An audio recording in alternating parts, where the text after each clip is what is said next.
Okay, so let's play the game and... Yeah, let's play Life is Strange.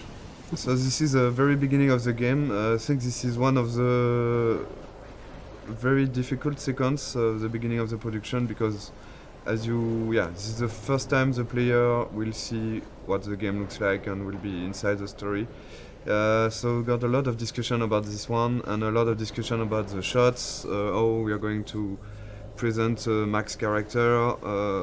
The important, as this is a video game, is the player to know where he has to go and the objective of each scene. This scene is a link to the end of the game, of course, and it's also to close the loop and begin with this scene.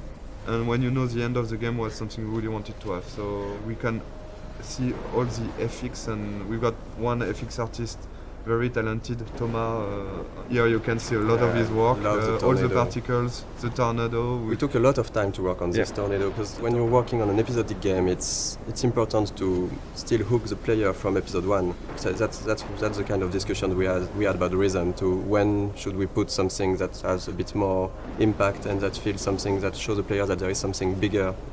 So this introduction was a bit like that. We wanted in Life is Strange the player to always know what Max is knowing and to just be with her.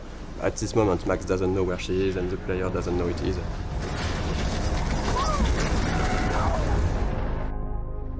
We're back to the high school, and which is one of the most important settings of the game, of course, the high school setting and the Blackwell Academy.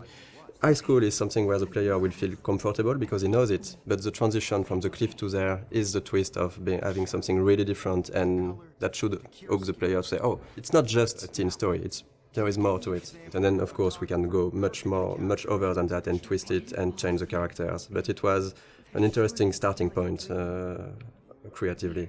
This kind of introduction is really important because in one sequence with some shots you have to discover all the different characters, the main ones, so you will see of course Jefferson, Kate and Victoria.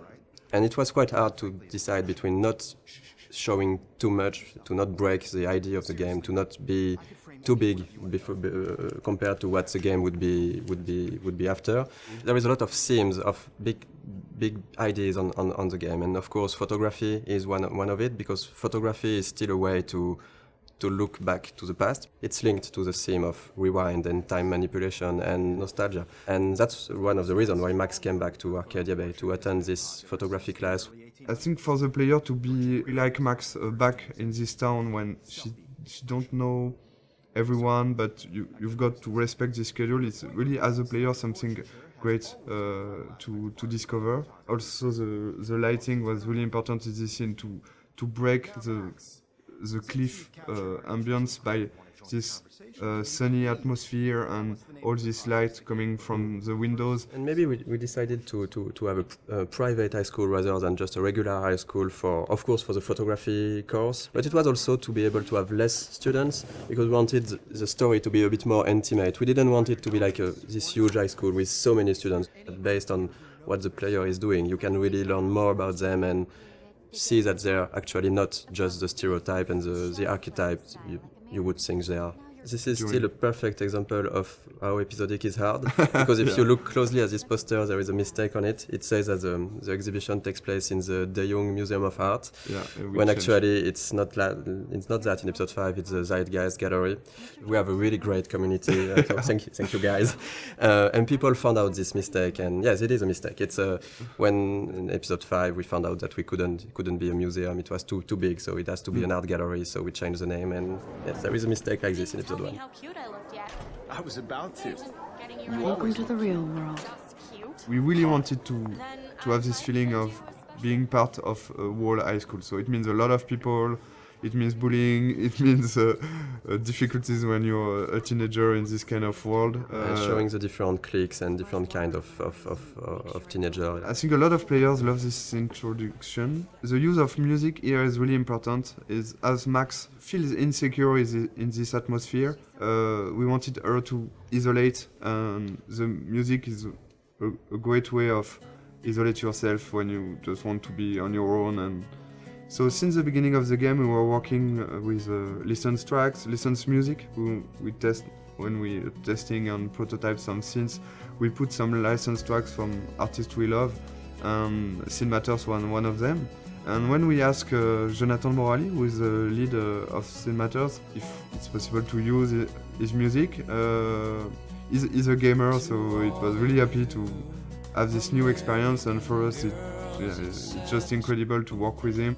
And this kind of editing is really difficult to do, because you have to choose the important moment in a song and to choose the right images. Because our writer Jean-Luc has written many scenes built around music. The edit is based on the music. It's not the other way. The music is really important in the game. It explains a lot about the characters, because the choice of the music, the choice of the artist means a lot. For example, Chloe won't listen to the same artist as Max. For the anecdote, for this guitar part, we asked the lead singer of Scene Matters to take his guitar and to play on top of Gonzalez's song in a clumsy way, to be sure that it would be like Max playing guitar.